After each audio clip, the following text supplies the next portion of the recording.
Good afternoon. Today we will be talking about how pin-up fashion is actually feminist. In today's world, feminism is on the rise. Women banding together in an attempt to fight for equal rights, to empower one another and to love one another. Honestly, it's truly an amazing time to be alive. However, feminism is not the only thing that's on the rise. Many trends have arisen. It has been going around on social media like wildfire. The infamous sandals with latex socks.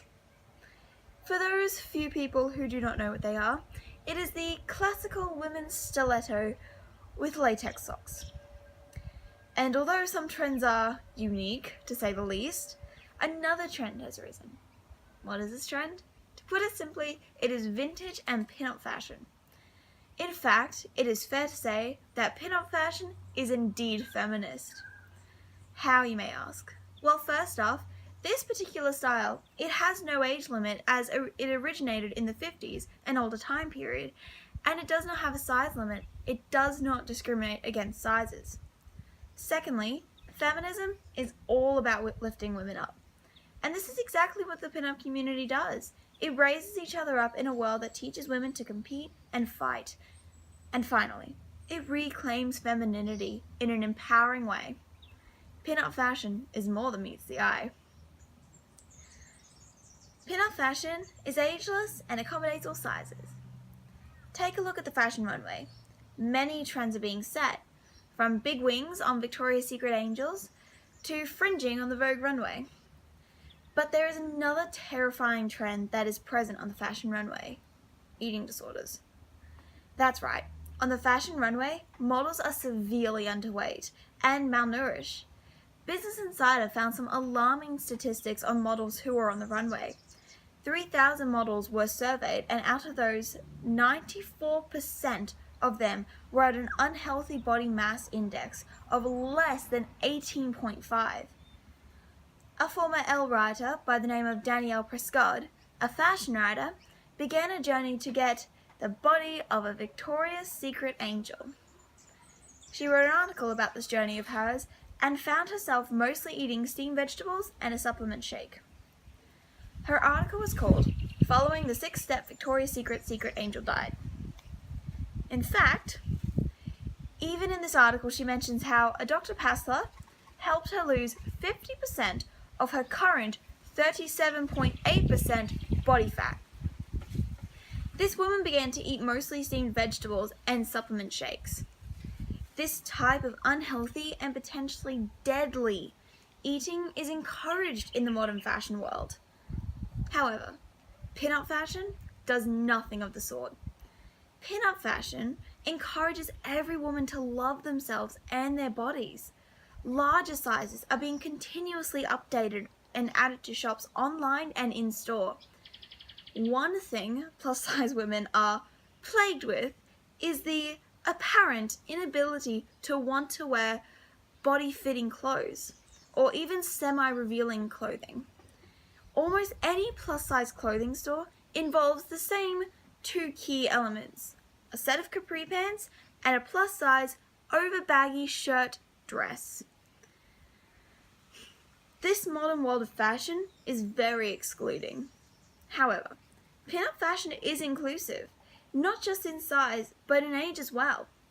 Too often in this society, rules are made for areas that are not even important. For instance, this world tells society that elderly women are not able to wear modern clothing because it's not fashionable or it's inappropriate.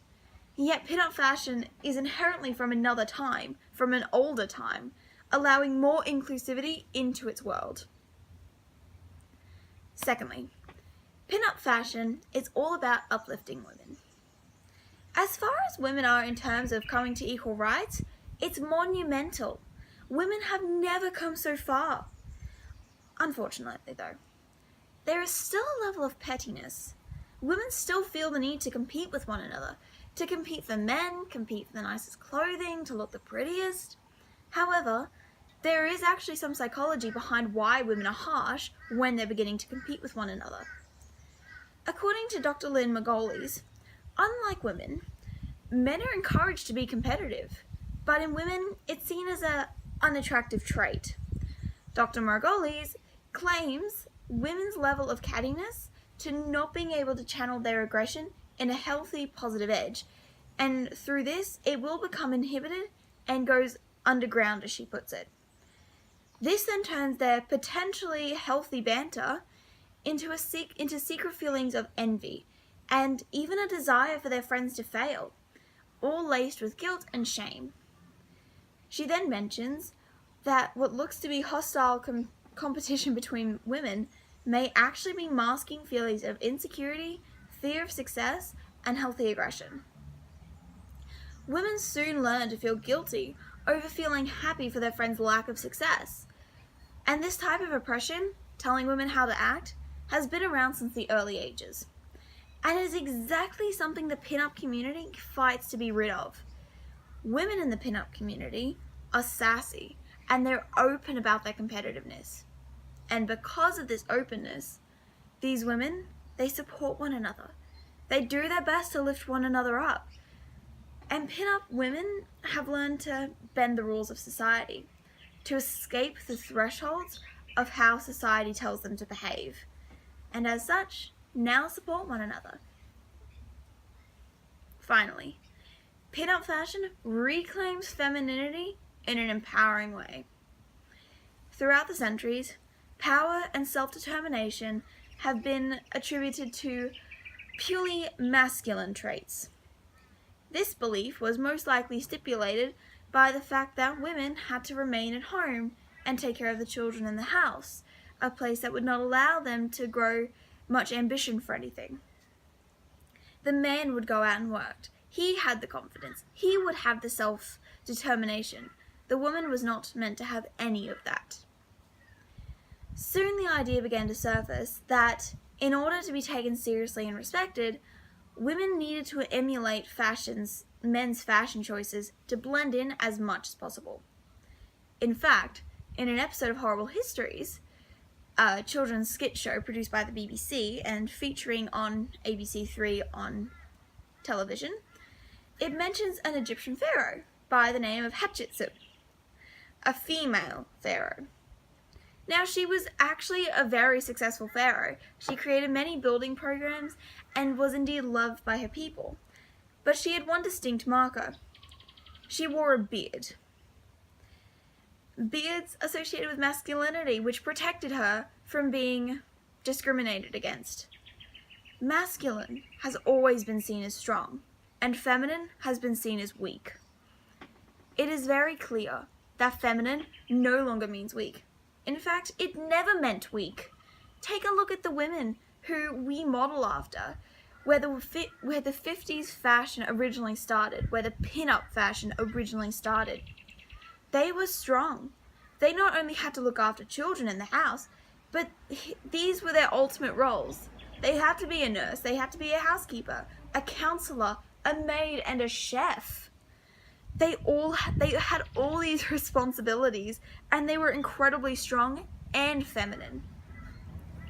Pin-up fashion embraces the gorgeous aesthetic of that era, while also propelling it into the 21st century. Pin-up fashion has one clear message: femininity was and will always be powerful. For all these reasons and more, it is clear to see that feminism and pin-up fashion are not that different.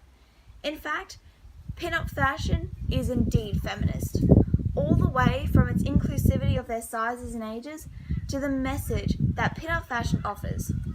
Even though this style pays tribute to the style of the 50s, a time when sexism and oppression were unfortunately common law, it in no way pays tribute to the horrible treatment of women, and instead uses femininity as a symbol of strength. Thank you for listening.